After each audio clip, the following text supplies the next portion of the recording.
حضرت بھی فرماتے ہیں انسان کی عقل صرف اتنی ہے کہ اسے جانور کہا جائے تو ناراض ہو جاتا ہے اور شیر کہا جائے تو خوش ہو جاتا ہے۔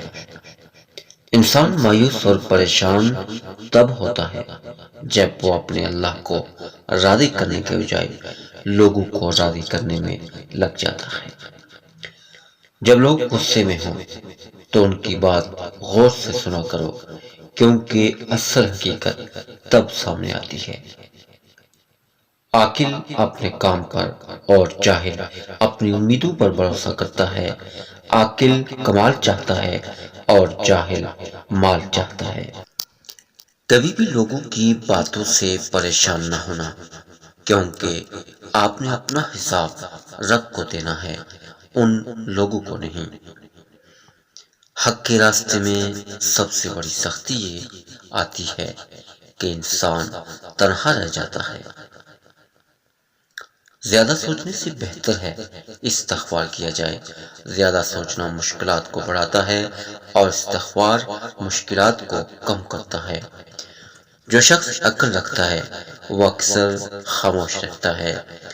حضرت علی سے پوچھا گیا کہ انسان برا کب بنتا ہے؟ فرمایا کہ جب وہ اپنے آپ کو دوسروں سے بہتر سمجھنے لگتا ہے۔ فرمایا کہ برے لوگوں کو اچھا کہنا بدترین گناہوں میں سے ہے۔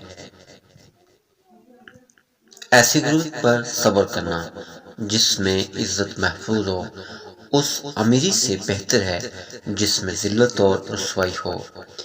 دھوکہ دینے کے ہزار طریقے ہیں، لیکن سب سے گھٹیا طریقہ محبت اور ہمدرد کا دکھاوا کرنا ہے۔ بہترین انسان اپنے عمل سے پہچانا جاتا ہے، ورنہ اچھی باتیں تو برے لوگ بھی کرتے ہیں۔